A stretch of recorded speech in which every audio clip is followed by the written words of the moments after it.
Well, here we are, fresh back from Denver. We're joined by Brent again, who's still hanging around, and Chris. Hey, hi, how are you doing, gentlemen? Hello. Hey, Brent. Thanks for coming in again. Hey, thanks. It's good to be here. You're like our DeGoogle correspondent, and we're going to be talking a lot about that this week. Beep, beep, beep, beep, beep, beep, beep, beep. Yeah, well, my dumbass mentioned de-Googling just the week before we're taking a massive trip, and I'd have 0 hours to actually do any prep for the episode. Luckily, the audience saw fit to write in with about 800 emails telling us all the different ways that they're doing it. So we're going to come across some of those later on in the show. But in the meantime, this episode is brought to you by a cloud guru, the leader in learning for the cloud, Linux, and other modern tech skills. Hundreds of courses and thousands of hands-on labs. Get certified, get hired, get learning at acloudguru.com. I followed through on my challenge, Alex. I de-Googled my map experience, which was crazy because we are on the road and I was navigating Denver and now Colorado Springs for the entire time, the duration of this challenge. So I will report back on my results when we get to the feedback. But I think we should start with this news story that, I don't know, it's kind of a bummer, actually. I was really sad to see this, yes. Back in episode 33, we did a review of the Helios 64 ultimate ARM-powered NAS. And unfortunately, the Kobol team today have announced on their blog that they're pulling the plug. Yeah, no more. They're not even going to do the next batch that there's already orders in the pipeline for. They say it really comes down to just 2 key points. There's ongoing difficulties with manufacturing and procuring parts and costs of getting higher and higher. That's been a problem. And they say, number 2, they made a rookie mistake. They stretched themselves too thin. They essentially went into the Helios 64 while just being a 3-man show, and they should have brought more people on board, and they burned out. You know, we got a really interesting insight into this manufacturing difficulties during our System 76 factory tour last week, where Jeremy, who is the guy that designed some of the firmware chips and some of the firmware itself for the launch keyboard, was saying that they had to redesign on the fly 2 or 3 times some of the circuitry in that keyboard because parts would go out of stock within hours. And that he decided in the end to go ahead and order several, 100 units of the parts they needed before he'd actually finished the firmware so that it didn't go out of stock before he finished writing the code. So if that's what System 76 are up against, and they're probably a much larger player in this space than Kobol, I can only imagine some of the issues that those guys are having. It's a shame, though, because I think there's a lot of passion for an ARM-powered NAS, specifically for those of us who are looking for low-power solutions. We had some hopes that Helios was going to produce that for us. Well, I think this speaks to some motivations that I've been feeling lately, particularly after the last week, getting the tour of the factory and seeing all the CNC machines and all the powder coating stuff. And I mean, if ever you get the chance to be in Denver and do a tour of System 76, I'm not affiliated with them in any way. They're not a sponsor of the show or anything, although they do sponsor other JB shows. Just Coder, but yeah. Oh, just Coder. That's right. I mean, maybe we should have them sponsor this show because they make those Thalioses would make great NASs. So maybe they should be. It was a truly inspirational experience for me. So I'm sat here thinking, okay, Kobol, who was my hope, my light in this space, has just bowed out. Maybe Alex should start a company and build the ultimate NAS. Maybe I should do that. I think you've got a little bit of experience, Alex, and some trials and tribulations that you've gone through already, so maybe you're perfectly suited. You could prototype 3D print the enclosure. Well, that was one of the things that struck me. I know this is turning into a System 76 factory tour recap, but this is one of the things that struck me most during that tour, actually. I asked them, do you use 3D printing for your prototypes? And they were like, well, no, it's just easier to do it in metal, isn't it? And I'm like, is it? Yeah, they used to. Back in the day, they did. I think one of the realities is that it's, with the equipment they have, it's faster to make it out of metal. Yeah. It is really, I think the reason why you keep coming back to it, Alex, is because it is so hard to appreciate the amount of work that goes into manufacturing. And that's an obvious thing to say. But when you go to the factory and you see every little thing they had to consider, and when they're bringing things in as a block of aluminum and what's coming out on the other end is a keyboard or a case, you really have no idea how intricate that process is until you see it. And I think that's what is probably, that's what's resonated with me and stuck with me. And I got to imagine probably for you too. Yeah, well, one example was Carl, who is the founder of System 76. I was just stood next to a shelf with loads of different parts in it, and I picked up what looked like an innocuous little nameplate, about the size of a dog tag or something like that. And he jumped straight into a 5-minute discussion telling me about all the different, reasons why they picked that particular size, how it goes through their laser etching machine, and how they're considering doing direct engraving instead, and all that kind of stuff. And I'm like, wow, if that's the amount of thought that goes into a nameplate or a serial number plate, this is going to be a big mountain to solve if I want to try and do it myself. That's what I take from it. You take from it, maybe Alex could make a NAS. That could be cool. I take from it, oh my God, I would have to build a factory and I would have to learn all this stuff. Oh, but that sounds fun, doesn't it? Daunting, but fun. Yeah, if I had another life, if I had like, another 100 years, I definitely would get into it for sure.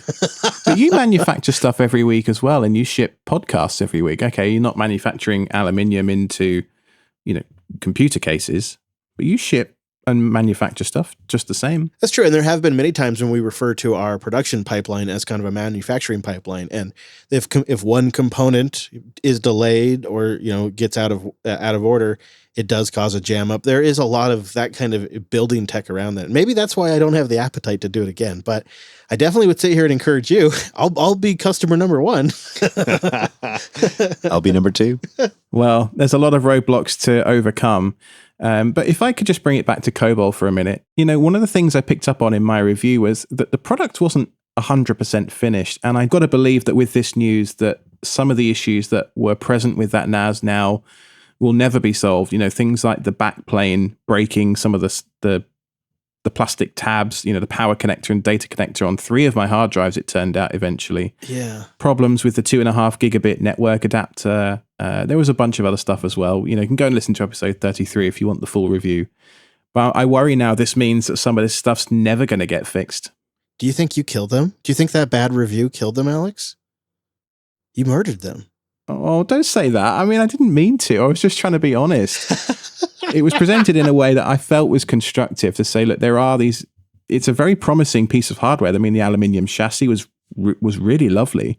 But there was just a couple of key things that let it down, in terms of manufacturing tolerances and a couple of firmware things. But overall, they did a really great job. And I wish there was some way we could tell them that, even though we weren't 100% positive, it was just because we loved the idea, not because we didn't want them to carry on and succeed. I agree completely. And they don't completely close the door in their blog post. We'll have that linked in the show notes if you want it. They do kind of leave it cracked a little bit, like maybe it'll come back. But I wanted to shift gears and talk about something that could solve a big problem for me. I actually went out and I pre-ordered a bunch of Wyze 3 cameras a long time ago. And I have a box of Wyze 3 cameras that I haven't installed because they do not yet have an RTMP firmware or an RTSP firmware for Wyze 3. But Alex, I think you've solved that this week. Yeah, I don't know where I came across this, but I found a Docker container that is called Docker Wyze Bridge. Link in the show notes, of course. And essentially what this does is you give it your Wyze username and password, and it goes and sort of acts as an intermediary between the Wyze API and the cameras, and somehow it hooks into the local feed on the cameras on your LAN, and then presents you with a normal RTSP stream. So I've just got that feeding into Blue Iris, and it just works. That's fascinating. And yeah, it can actually do both. It can pull from the Wyze servers using your credentials, or with your credentials, it can use that. There's a library that the app uses, and it essentially does a discovery on your network. And the Wyze app does this as well. And if it detects the camera, it uses LAN mode, and it just does that locally and avoids the cloud relay. And you can also, in your Docker Compose, there is an environment variable you can pass through that says LAN_only, that says don't even try the remote thing. Only stream if you can locally detect them. And that was the piece I was curious about. That's why I dug into this. And that means I could absolutely do this here in the RV, which means I could replace these Wyze cams that have been giving me trouble. The version 2 was good, but just didn't have enough horsepower. Didn't really work so great at night. And the Wyze 3 solves those. And with this Docker Wyze Bridge, which seems to have a decent community around it as well, and some active development, I think my problems have been solved. And I'll give this a go, I think, once we get back into our home base. So far as I can tell, it only works on the V3 cameras. So I've got a couple of V2s flashed with the RTSP firmware and a couple of V3s, and the app will, in its logs, show me a bunch of errors for the two V2 cameras. I don't know if that's because I'm running the, custom firmware or whatever it is. But the performance with the V3s is great. We've been using it as a baby monitor for my daughter, and the night vision on there is it's like daytime. It's wonderful. They blew it out of the park with the night vision. It's tricky with the firmwares. So this is an issue, and I'm glad you brought it up because we need to mention this on the show. And they have it on their GitHub page. There is a slightly older version of the firmware for V2 that is compatible with the bridge. But if you use the latest firmware for V2, it doesn't work. And that actually holds true for some instances of the V3 model too. So there's a version that does work, and there's a version that doesn't work with the V3 and the pan camera as well. Anyways, the link's in the show notes. You do need to check into that because I may have a really old firmware, and so I'm going to have a hard time getting just the right compatible firmware in some cases. But they have all the information you need. Back in episode 48, we talked about the PiKVM, that wonderful Raspberry Pi that captures HDMI and basically acts like a BMC KVM type thing. Well, good news, their version 3 hat has finally entered Kickstarter mode. It is a little pricey, so the main hat, which doesn't include a Raspberry Pi, costs $145. So by the time you've added a Pi as well and a case, it's going to be north of $200. But you do get a lot of useful stuff in there, like a USB-C bridge and CSI, cables, all that kind of stuff. Now, Wendell's done a video about this on his channel on YouTube. So if you're curious, you can go and find out more about it over there. I do wonder about the price. And what do you think, Chris, at that sort of $200 level? Is that too much? So it looks like right now on Kickstarter, it's $145, and you'd get it by October 2021, which seems pretty reasonable to me. The price is it feels high for a hat. Now, I think the price is a little more reasonable if you make the assumption that just about everybody already has a Raspberry Pi 4 that would want to use something like this, right? If you're going to use a Raspberry Pi powered keyboard video mouse switcher, you probably already got a couple of Pis laying around. So I think you just kind of null that out because that's already a sunk cost. And so it really is just $145. Now, you tell me, Alex, like, how solid is this? Are you still using it? Is it worth $145 now that you've used it for a bit? I'm thinking I probably couldn't get a good KVM at that price. I probably couldn't. So I'd have to go with your word though, if it's worth that. Well, I'll tell you what I'm comparing it to in my mind, at least. And that is a motherboard with IPMI built in. So I'm actually going back to England in a couple of weeks to go and introduce granddaughter to grandparents. So hello, if you're listening. And as part of that, I was thinking, well, it would be nice to upgrade my, nearly 10-year-old server in England with a slightly more modern motherboard and a slightly more modern IPMI implementation that isn't based around Java. And an 8th gen motherboard costs me around $150, give or take, depending on the features that I want. And I was looking at some ASRock rack stuff, which, thanks to the current chip shortage, seems to be in the $250 to $300 range. And so if I look at that and think I've got a built-in IPMI directly on the motherboard that I know is going to be absolutely rock solid versus an external device, which in my experience has been good, but it's still an external device. And, it's another power supply. It's another operating system to keep updated, et cetera, which in some respects could be a good thing. In other respects could be a bad thing. So the cost is kind of a wash. It's about the same to get a built-in versus this external unit. Probably just go for the built-in one, to be honest with you.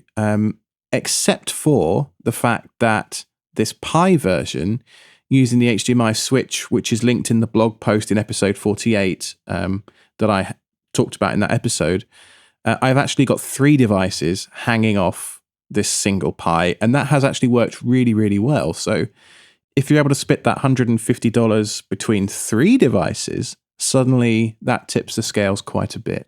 I also could see some value in there if you needed to add it to devices that IPMI wouldn't be an option. I'd love to have console level access to my studio machines right now while I'm remote, while I'm here in Denver. Or your other Raspberry Pis? Yeah, that too. It would be a great way to get console access to my Raspberry Pis. Oh, okay. All right. Now you're making me think maybe I should back this. Damn it, Alex. Well, now I've actually been in Lady Dupes. I've seen how you cool your air quotes server cupboard. It's pretty cool. Hey man, I just got to get airflow. That's all that matters. I just got to get airflow. How hot was it in the RV whilst you were parked at System 76 last week? 107? Yeah, it was 107. I think the hottest we ever got in here though was actually Nebraska. I think it got near to 120 in here while we were recording. Which actually, it was impressive because the server, quote, room was the coolest place in the whole RV at that time. Linode.com/SSH. Go there to get $100 in 60-day credit on a new account. And you go there to support the show. Hey guys, guess what? This week's episode marks our 1-year anniversary going independent again. Yay! How about that? How awesome is that?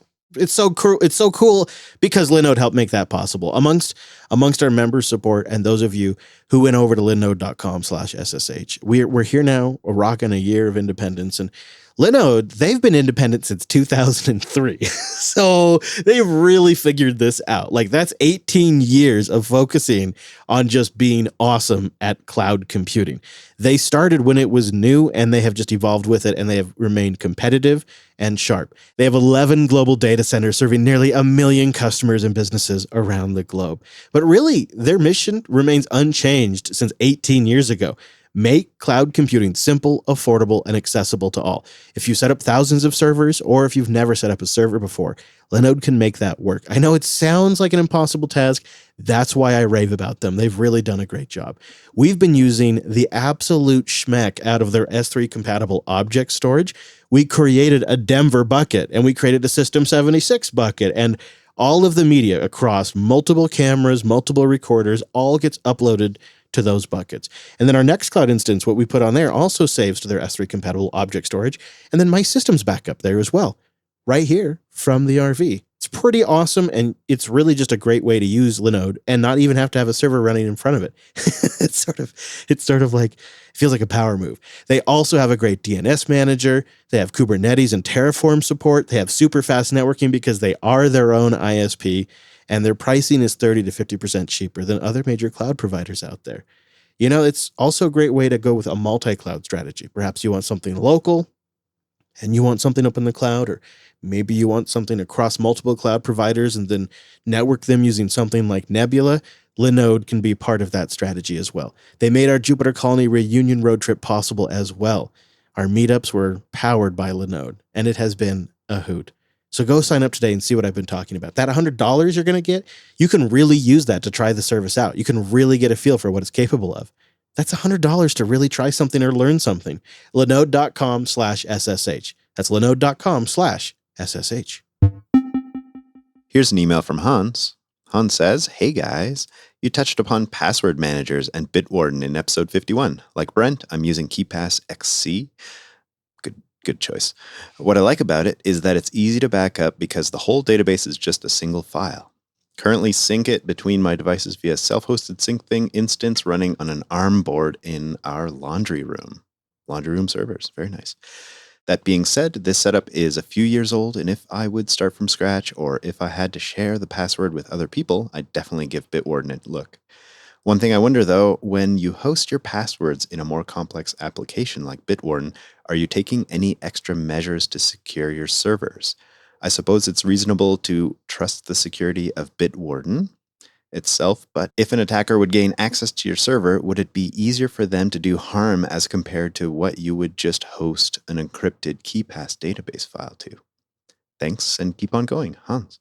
Well, I think it depends on how open your server is. If it's connected to the internet, you've got to assume at some point, it's possible it might get compromised. But it speaks to a larger philosophy that I tend to subscribe to with this kind of stuff of don't be the tallest nail. Take some basic precautions. Have things like fail to ban installed on your SSH logins. open as few ports in your firewall as you possibly can. Use something like WireGuard or Tailscale or something like that to actually connect to the service in question so that all the data that travels between everything is encrypted. And use things like SSH keys instead of passwords. Just those things alone are going to make you more secure than the average server administrator. Vault Warden is the new hotness these days. Bitwarden RS is the old name. And I do agree with everything you just said, Alex. Don't be the tallest nail, but also consider the security of the box if possible, limit internet access. And also keep in mind, Bitwarden is using local encryption. So it encrypts and hashes your data on your local device before it sends it to the cloud server, even if it's their service or your self-hosted service. So that gives you some peace of mind knowing that the data that's at rest on the server is encrypted. Now, Alex, you mentioned being a shorter nail. Have either of you in all of your years encountered situations when you were one of the taller nails and ran into issues? I mean, like had a server compromised? Basically, that's what I'm asking. Yeah, it's never very exciting. It's usually like a server gets turned into an FTP box or somebody gets a process on your machine. I mean, I think I've had maybe a client or two that's happened to. It's never anything more exciting than somebody trying to mine crypto or something these days. Can I admit something to you both? Oh, yeah. I used to run remote desktop open to the internet with the password 22. You maniac. For like 3 years. And how'd that go, Alex? Well, it didn't end well, Brent. It didn't end well at all. No. What happened? Tell us. No. They decided to wipe my hard drives. Oh, no. Oh, that sucks. That sucks. I suppose maybe that's better than using it for something nefarious, or maybe they did and then they wiped it so there's no track. So maybe they did do something nefarious. I have no idea. I mean, if your password is 22, maybe maybe old Alex didn't know how to check. Yeah, I mean, back in the day, that was something you just didn't really think of. Like way back in the day, things were just on the internet. When I first got exposure to TCP/IP networking, everything had a public internet address on the network. And it wasn't until sometime later that we had firewalls and NATs. And so for a short period of time, you could basically connect to everything. There was some crazy stuff we did back then. I didn't want to put you guys on the spot, but I would be curious about how to go about detecting some of this stuff, even from a most very basic level. Well, I mean, I'm sure, Alex, you probably have a few ideas. My first couple that come to mind would be know what processes should be running on your box, check your logs. I mean, almost every single time that a client machine or something was behaving poorly, I could almost immediately just suss it out by running top. I mean, really, because you know what that machine's supposed to be doing, and if there's some process going crazy on there that has nothing to do with the responsibilities of that box, you got a pretty good idea what it is. And then you look at your logs, right? You look at the active users that are logged onto the system. And you kind of start tracing it back. Usually you'll look at the process and there'll be like some weird path or URL for a process that looks normal, but it's in the wrong place or it's being run by the wrong user, and you kind of track it back from there. Depends where your expertise lies. If you're a networking guy, you could use something like Snort, which is essentially a packet filter, and it looks for certain patterns of packets. Yeah, or bandwidth charts as well. That sometimes will be an indication something's up, as you'll see your bandwidth usage spikes up. And would you guys say that containerizing some of your services is a way to help this situation? No. No. All right. No, I mean, really, in a way, it makes it worse. I think it makes it worse because there's more processes and more things going on a box in some cases. But you do have better security in terms of networking control and process isolation and the ability to just destroy a container and recreate it if something did go sideways. So it's a mix. I think it's good and bad. But I'm sure, Alex, you must have thoughts. Well, containers good, everything else bad, right? That's my viewpoint. But oh, man. I think containers are better in this situation because let's say you've got an Nginx web server listening with your Vault Warden behind it or whatever the web server is that's exposing your passwords to you. If somebody was to compromise something in that code and do a buffer overflow or do something that meant they could get something out of memory that they shouldn't and extrapolate some data that they shouldn't get, the blast radius of that is going to be limited to the scope that container has access to. And so running things in a container is more secure simply by virtue of the fact that you are scoping what that container has access to on the host system.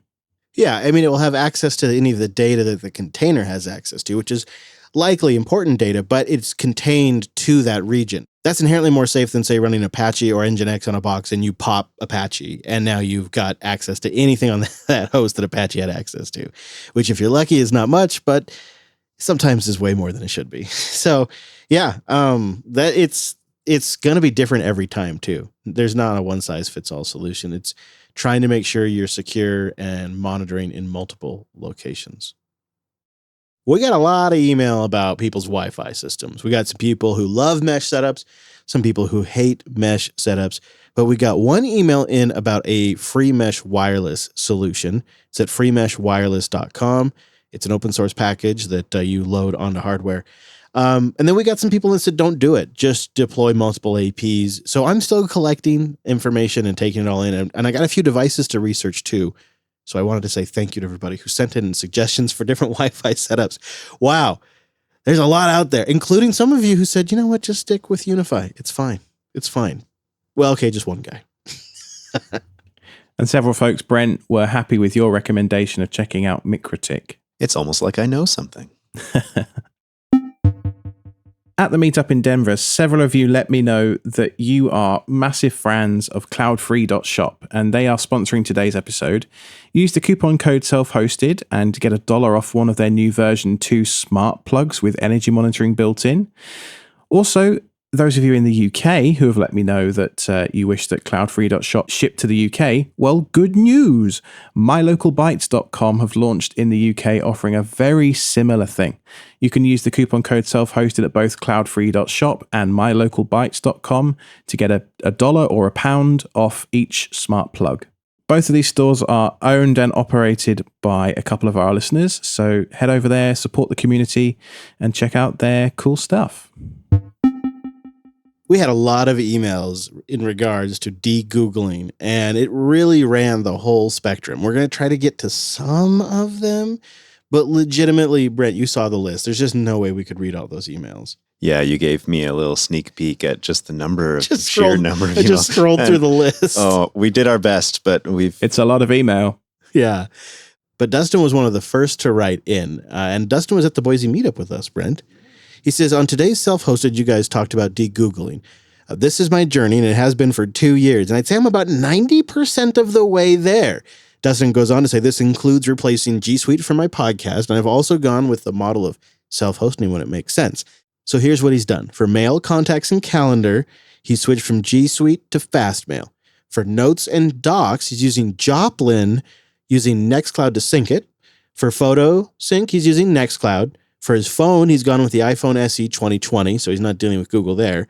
For DNS, he's using NextDNS. We got another vote for NextDNS as well. For maps, he's using a combination of Apple Maps and the OpenStreetMaps app on the App Store. And for the browser, he's sticking with Firefox and Safari.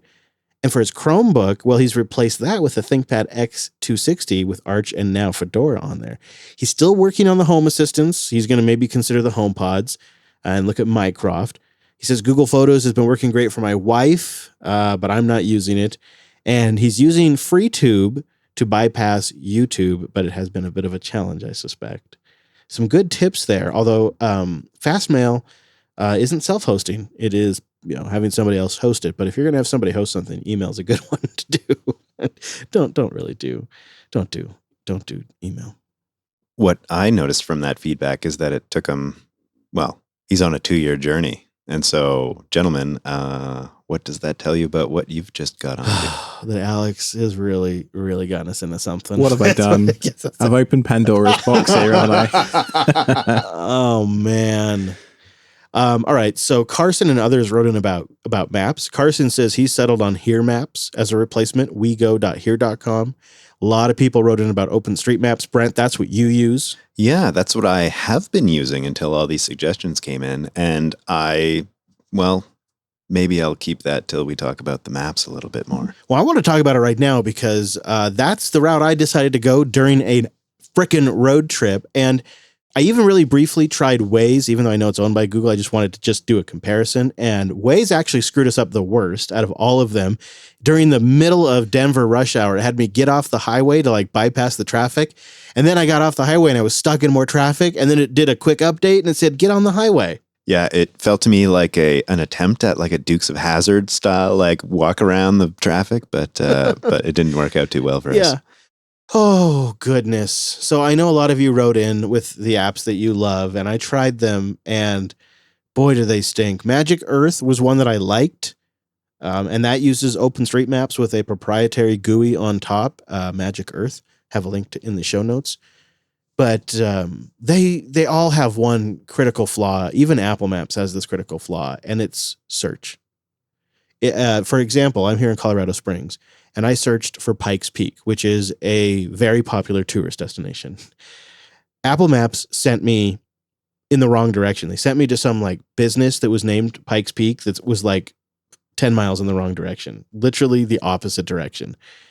The Magic Earth, using OpenStreetMaps, wanted to send me to a location 5,200 miles away from my current location. I was 25, 30 minutes away when I started from Pikes Peak. And after I was done trying to use these other nav apps, I ended up an hour away. And I was really bad. Eventually what happened is my wife looked it up on her phone on Google Maps and got an address and then telegrammed it to me. And then I put that into Apple Maps and manually did it. You're an animal.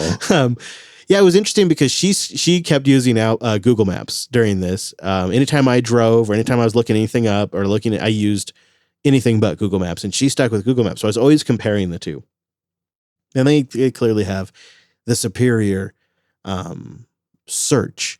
However, Apple Maps surprised me, and I looked into the privacy and security of Apple Maps because, I mean, that was really what part of this was about, was reducing my cloud footprint with this. And the thing I liked about Apple Maps is surprisingly, you don't even have to be signed into any Apple ID or iCloud to use it.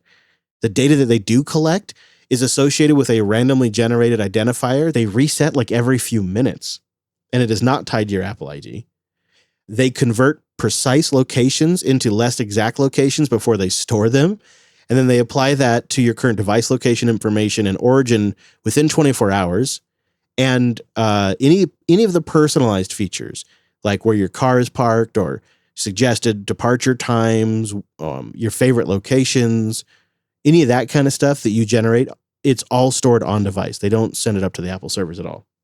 It seems to me the way they've defined how Apple Maps works is sort of their privacy first approach that they've been sharing throughout the years. But I'm not going to say it's perfect. But it feels like they got most of it right, considering all of the sort of technical stuff that has to happen to get you around on a Maps app. And or another way is it feels like they designed a product to say screw you to Google on data collection and stuff like that. And did it work? Well, the display is probably the best. The other thing that I found surprisingly good is the voice routing. It has really good, clear, it very clear about which lane to be in, which isn't too uncommon.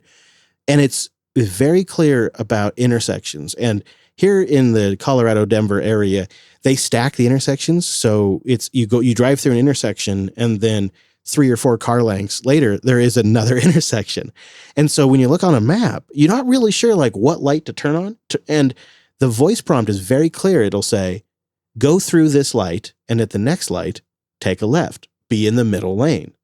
And when you're new to an area and it's dark, and you're coming up on 2 intersections and you know you've got a left turn or a right turn, that kind of clarity just makes it low stress. Then additionally, they tie in with the watch, so it taps your arm when you need to turn. And when you were driving, I was able to just look at my watch and tell you what the next turn is. Yeah, that was really handy. I will admit that halfway through the trip, I kind of gave up on my phone and my map app because, well, we were doing this experiment and my methods were failing. So you were in the nav seat and you were helping me out, and that actually worked out all right. I think I'm going to stick with it. I don't think I said I'd do it for 2 weeks, and I think I'm going to stick with it. I'll let my wife will still have Google Maps as a backup, but for me, I'm uninstalling Google Maps off the phone. Wow. Yeah. So that's quite a success. Yeah, it's not OpenStreetMaps, although I am playing with those still. And I do really like the way Magic Earth displays things. So for some circumstances, like if I already know the address and I'm not searching up something, they may have a place still. But I was pretty impressed. If you only could have one app and you didn't care about Google tracking you, I'd probably still suggest you use Google Maps. I, for the trip, used the same app that I've been using for probably the last 2 years since I've tried this DeGoogling a while ago, mostly successfully. And so I'm on Android, and I've been using OpenStreetMap, the OSM and Plus. There are things I love about it and things I hate about it. The one thing you mentioned, search. I find it's great if you know approximately where you want to go. If you're trying to find an exact business or even an exact address on a popular street, it's not necessarily going to have it. It might have some of the street numbers, but certainly not all of them. I found that to be a little bit frustrating, but it gets me there. I will say 90% of the time it works for me, but I like getting lost in new cities. So maybe that's a unique approach. Well, there's that, if you don't mind getting lost. That's a feature. Yeah, for Brent. The thing I liked about the OpenStreetMaps app is that you could download your maps offline. Hold on a minute. OSM and Plus is $25. That's quite a lot, isn't it, for an app? Well, it's not $25 for me when I get it from F-Droid. Ah, there you go, you see.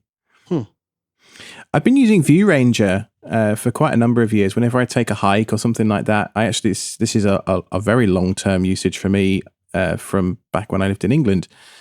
It supports things like Ordnance Survey maps, and you can download US Geological Survey maps. You can buy them and actually buy the tiles directly in ViewRanger.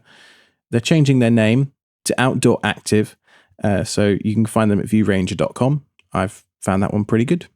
Brent there mentioned F-Droid. We got several people, including Ross, who wrote in and said, I like the Aurora store.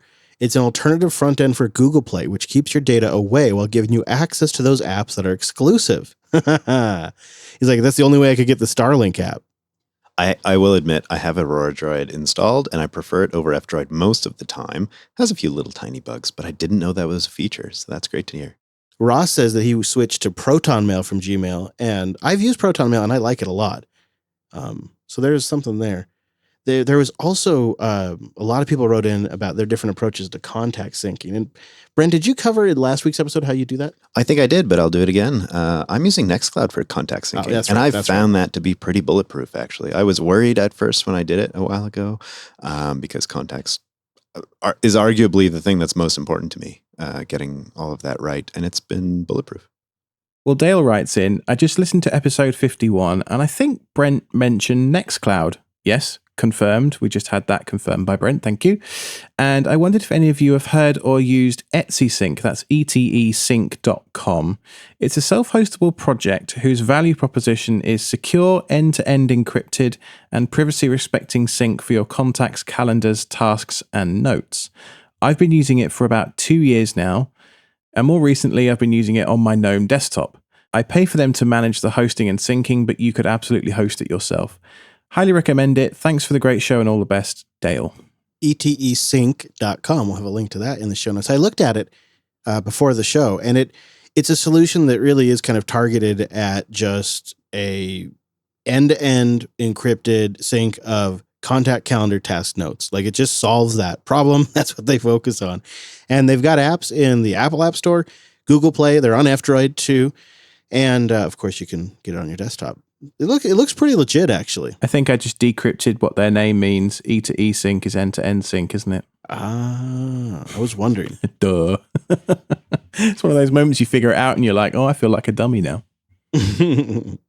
If I could mention one thing about Nextcloud, on Android at least, that made it possible for me and integrates it at a system level everywhere, is this little app called DevX5.